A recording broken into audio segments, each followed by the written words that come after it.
Hi hello ಎಲ್ರಿಗೂ ನಮಸ್ಕಾರ. Welcome back to Bhagya creation. ಯಾರ್ಯಾರಾಗೆ ನಮ್ಮ ಚಾನಲ್ ನೋಡ್ತಾ ಇದ್ದೀರಾ ದಯವಿಟ್ಟು ಸಬ್ಸ್ಕ್ರೈಬ್ ಮಾಡ್ಕೊಳ್ಳಿ. ನನ್ನ ವಿಡಿಯೋ ಇಷ್ಟ ಆದರೆ ಒಂದು ಲೈಕ್ ಕೊಡಿ. ನಾನಿವತ್ತು ಮ್ಯಾಂಗೋ ಐಸ್ ಕ್ರೀಮು ಯಾವುದೇ ಶುಗರು ಬೆಲ್ಲ ಯಾವುದು ಯೂಸ್ ಮಾಡ್ದಲೇ ಹನಿ ಹಾಕಿ ನಾನು ಮಾಡ್ತಾಯಿದ್ದೀನಿ. ತುಂಬಾ ಟೇಸ್ಟಿಯಾಗಿರುತ್ತೆ, ಹೆಲ್ದಿಯಾಗೂ ಇರುತ್ತೆ, ಮಕ್ಕಳಿಗೂ ಸಖತ್ ಇಷ್ಟ ಆಗುತ್ತೆ.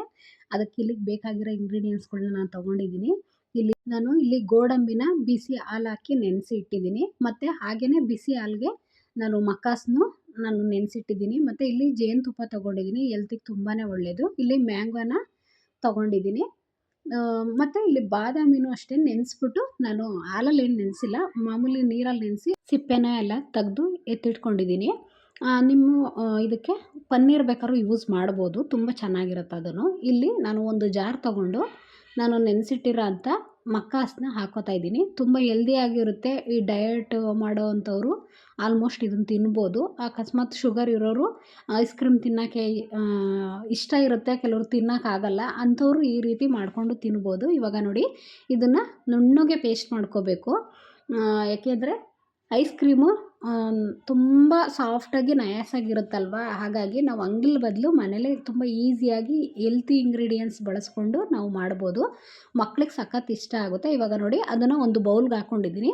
ಇವಾಗ ಗೋಡಂಬಿನೂ ಅಷ್ಟೇ ಬಿಸಿ ಹಾಲು ಹಾಕಿ ಬೇಗ ನೆನ್ಕೊಳ್ಳುತ್ತೆ. ಹಾಗಾಗಿ ಬಾದಾಮಿನೂ ನಾನು ಬಿಸಿನೀರಲ್ಲಿ ನೆನೆಸ್ಬಿಟ್ಟು ಇಟ್ಟಿದ್ದೆ. ಹಾಗಾಗಿ ನೀವು ಬಿಸಿನೀರಲ್ಲಿ ನೆನೆಸ್ಬಿಟ್ಟು ಸಿಪ್ಪೆ ಎಲ್ಲ ತೆಗೆದು ಹಾಲಲ್ಲಿ ಬೇಕಾದ್ರೆ ನೀವು ಬಾದಾಮಿನೂ ನೆನೆಸ್ಬಿಟ್ಟು ಮಾಡ್ಬೋದು. ಅದು ತುಂಬಾ ಚೆನ್ನಾಗಿರುತ್ತೆ. ಇವಾಗ ಅದು ಎರಡನ್ನೂ ಈ ಮಿಕ್ಸಿ ಜಾರ್ಗೆ ಹಾಕ್ಕೊಂಡು ನಾನು ನುಣ್ಣಗೆ ಇದನ್ನು ಅಷ್ಟೇ, ಏಕೆಂದರೆ ನಾವು ಡ್ರೈ ಫ್ರೂಟ್ಸ್ಗಳು ಬೇಗ ನುಣ್ಣಗಾಗಲ್ಲ. ಈ ರೀತಿ ತುಂಬ ಚೆನ್ನಾಗಿ ಬ್ಲೆಂಡ್ ಮಾಡ್ಕೋಬೇಕಾಗುತ್ತೆ. ತುಂಬ ಚೆನ್ನಾಗಿ ನಯಸ್ಸಿಗೆ ನಾವು ಇದನ್ನು, ಅಂದರೆ ಇಲ್ಲಿ ಹಾಲು ಹಾಕಿದ್ನಲ್ವ, ಅದೇ ಹಾಲಿಗೆ ಸಾಕು ಅಂತ ಗಟ್ಟಿಗೆ ನಾನು, ಏಕೆಂದರೆ ಐಸ್ ಕ್ರೀಮ್ ಸ್ವಲ್ಪ ಗಟ್ಟಿ ಇರಬೇಕು, ತುಂಬ ತೆಳುವಾದ್ರೂ ಅದು ನೀಟಾಗಿ ಬರೋಲ್ಲ, ಮತ್ತು ಟೇಸ್ಟು ಅಷ್ಟೊಂದು ಚೆನ್ನಾಗಿರಲ್ಲ. ಹಾಗಾಗಿ ಇಲ್ಲಿ ಗಟ್ಟಿಗೆ ನೆನೆಸಿಟ್ಟಿರೋ ಅಂಥ ಹಾಲಲ್ಲಿ ಅಷ್ಟರಲ್ಲೇ ನಾನು ಪೇಸ್ಟ್ ಮಾಡಿ ಇಟ್ಕೊಂಡಿದ್ದೀನಿ.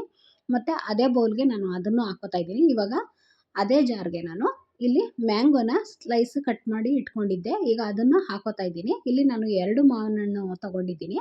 ನಿಮಗೆ ಜಾಸ್ತಿ ಕ್ವಾಂಟಿಟಿಲಿ ಸ್ವಲ್ಪ ಫ್ಲೇವರ್ ಜಾಸ್ತಿ ಬೇಕು, ಮಕ್ಕಾಸು ಮತ್ತು ಡ್ರೈ ಫ್ರೂಟ್ಸೇ ಜಾಸ್ತಿ ಆಯಿತು ಅಂದರೆ ನೀವು ಇನ್ನೂ ಒಂದು ಮಾವಿನ ಹಣ್ಣು ತೊಗೊಂಡು ಹಾಕೋಬೋದು, ಚೆನ್ನಾಗಿರುತ್ತೆ, ಏನಿಲ್ಲ. ಇಲ್ಲಿ ನಾನು ಮಾಡಿರೋದು ತುಂಬಾ ಹೆಲ್ದಿಯಾಗಿರುತ್ತೆ, ಮಕ್ಕಳಿಗೂ ಅಷ್ಟೇ ತುಂಬ ಇಷ್ಟ ಆಗುತ್ತೆ, ಟೇಸ್ಟು ಅಷ್ಟೇ ತುಂಬ ಚೆನ್ನಾಗಿ ಬರುತ್ತೆ. ಈಗ ನೋಡಿ, ಇದನ್ನು ಅಷ್ಟೇ ತುಂಬ ಚೆನ್ನಾಗಿ ನೈಸ್ ಮಾಡಿಕೊಂಡು ಇವಾಗ ಅದೇ ಬೌಲ್ಗೆ ನಾನು ಹಾಕೋತಾ ಇದ್ದೀನಿ. ನೀವು ಇನ್ಸ್ಟೆಂಟಾಗಿ ಆಗೋಗ್ಬಿಡುತ್ತೆ, ಜಾಸ್ತಿ ಟೈಮ್ ಏನು ಬೇಕಾಗಲ್ಲ. ಹಾಗಾಗಿ ಈಗ ಅಂಗಡಿಲಿ ಹೋಗಿ ಯಾವಾಗಲೋ ಮಾಡಿರೋದು ಎಲ್ಲ ತಿನ್ನೋ ಬದಲು, ಈಗ ಮಾವಿನ ಸೀಸನ್ ಅಲ್ವ, ಈ ಥರ ನಮಗೆ ಮ್ಯಾಂಗೋದ್ರಲ್ಲೇ ಮಾಡಿಕೊಂಡ್ರೆ ತುಂಬ ಇಷ್ಟನೂ ಆಗುತ್ತೆ, ಮಕ್ಕಳಿಗೂ ಅಷ್ಟೇ ತುಂಬ ಇಷ್ಟ ಆಗುತ್ತೆ ಮ್ಯಾಂಗೋ ಫ್ಲೇವರು. ಹಾಗಾಗಿ ಇಲ್ಲಿ ನಾನು ಸ್ವಲ್ಪ ಏಲಕ್ಕಿನ ಹಾಕ್ಕೊಂಡಿದ್ದೀನಿ. ಇಲ್ಲಿ ನಾನು ಸಕ್ಕರೆ ಬೆಲ್ಲ ಯಾವುದು ಯೂಸ್ ಮಾಡ್ತಾಯಿಲ್ಲ, ಐಸ್ ಕ್ರೀಮ್ಗೆ ಆಲ್ಮೋಸ್ಟ್ ಸಕ್ಕರೆನೇ ಯೂಸ್ ಮಾಡೋದು. ಇಲ್ಲಿ ನಾನು ಹನಿ ಹಾಕಿ ಮಾಡ್ತಾಯಿದ್ದೀನಿ, ಯಾಕೆಂದರೆ ಡಯಟ್ ಮಾಡೋರು ಅಥವಾ ಶುಗರ್ ಇರೋರು ತುಂಬ ಇಷ್ಟ ಇರುತ್ತೆ ತಿನ್ನೋದಕ್ಕೆ, ಆದರೆ ಆಸೆ ಇದ್ದೂ ತಿನ್ನೋಕ್ಕಾಗಿಲ್ಲ ಅಂದರೆ ಅವ್ರಿಗೂ ತುಂಬ ಬೇಜಾರಾಗುತ್ತಲ್ವ, ಅಂಥವ್ರೂ ಸಹ ಈ ರೀತಿ ಸ್ವಲ್ಪ ಹನಿ ಹಾಕ್ಕೊಂಡು, ಅಂದರೆ ಮ್ಯಾಂಗೋದಲ್ಲೇ ಸ್ವಲ್ಪ ಸ್ವೀಟ್ನೆಸ್ ಇರೋದ್ರಿಂದ ಅಷ್ಟೊಂದು ಸ್ವೀಟ್ ಇರಲ್ಲ, ನಿಮಗೆ ಸ್ವೀಟ್ನೆಸ್ ನೋಡಿಕೊಂಡು ನೀವು ಹನಿನ ಹಾಕ್ಕೊಳ್ಳಿ. ಇಲ್ಲಿ ನಾನು ಒಂದು ಮೀಡಿಯಮಲ್ಲಿ ಇರಲಿ, ತುಂಬ ಸ್ವೀಟು ಬೇಡ, ತುಂಬ ಸಪ್ಪೆನೂ ಬೇಡ ಅನ್ನೋ ಕಾರಣಕ್ಕೆ ನಾನು ಒಂದು ಮೀಡಿಯಮಲ್ಲಿ ಹಾಕಿ ಚೆನ್ನಾಗಿ ಬ್ಲೆಂಡ್ ಮಾಡಬೇಕು. ಏಕೆಂದರೆ ಇಲ್ಲಾಂದರೆ ನೀವು ಎಲ್ಲ ಒಟ್ಟಿಗೆ ಒಂದು ಮಿಕ್ಸಿ ಜಾರಲ್ಲಿ ಫುಲ್ಲು ಪೇಸ್ಟ್ ಮಾಡ್ಕೋಬೋದು. ನಾನಿಲ್ಲಿ ಸಪ್ರೇಟ್ ಮಾಡಿರೋದ್ರಿಂದ ನುಣ್ಣಗೆ ಪೇಸ್ಟ್ ಮಾಡಬೇಕು ಅಂತ, ಹಾಗಾಗಿ ಚೆನ್ನಾಗಿ ಬ್ಲೆಂಡ್ ಮಾಡಿ ಇಟ್ಕೊಂಡಿದ್ದೀನಿ. ಇಲ್ಲಿ ನಿಮಗೆ ಮೇಲ್ಗಡೆ ನಿಮಗೆ ಬೇಕು ಅಂದರೆ ಈ ರೀತಿ ಮಾವಿನ ಹಣ್ಣಿಂದು ಸ್ಲೈಸಿನ ಕಟ್ ಮಾಡಿ ಹಾಕ್ಕೊಳ್ಳಿ. ಮತ್ತು ಇಲ್ಲಿ ಟೂಟಿ ಫ್ರೂಟಿ ಹಾಕೋತಾ ಇದ್ದೀನಿ.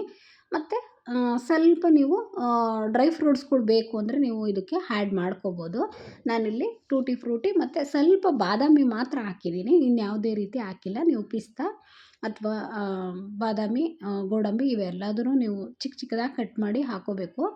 ಆಗ ನೋಡೋದಕ್ಕೂ ಅಷ್ಟೇ, ಮತ್ತು ಜೊತೇಲಿ ತಿನ್ನೋದಕ್ಕೆ ಬಾಯಿಗೆ ಸಿಗ್ತಾಯಿದ್ರೆ ಅದ್ರ ಟೇಸ್ಟೇ ಬೇರೆ ಇರುತ್ತೆ. ಹೇಳ್ತಾರಲ್ಲ, ಅದ್ರ ಗಮ್ಮತ್ತೇ ಬೇರೆ ಅಂತ. ಹಾಗೆ ನೀವು ಮನೇಲೇ ಈಸಿಯಾಗಿ ಮಾಡ್ಬೋದು. ಬೇಕ್ರಿಗಿನ ನೋಡಿ ಎಷ್ಟು ಕಲರ್ಫುಲ್ಲಾಗಿದೆ. ಈಗ ಇದಕ್ಕೆ ನೀವು ಒಂದು ಕವರ್ನ ಇದು ಮಾಡಿ ಒಂದು ಮುಚ್ಚಳ ಮುಚ್ಚಿ ನೀವು ಫ್ರಿಡ್ಜಲ್ಲಿ ಇಟ್ಕೋಬೇಕಾಗುತ್ತೆ. ಇದು ಒಂದು 5ರಿಂದ 6 ಗಂಟೆ ಇಟ್ಕೊಂಡ್ರೆ ಸಾಕು, ಜಾಸ್ತಿ ಹೊತ್ತೇನು ಬೇಕಾಗಿಲ್ಲ. ಏಕೆಂದರೆ ಇದು ಸ್ವಲ್ಪ ಸ್ಮೂತಾಗೇ ಇರುತ್ತೆ, ತುಂಬ ರಫ್ ಬಂದರೆ ಅಷ್ಟೊಂದು ಚೆನ್ನಾಗಿರಲ್ಲ ಇದು. ಈ ರೀತಿ ಇರಬೇಕು, ಈ ರೀತಿ ಇದ್ದರೆ ಸಾಕು. ತುಂಬ ಟೇಸ್ಟ್ ಅಂತೂ ತುಂಬಾ ಚೆನ್ನಾಗಿದೆ.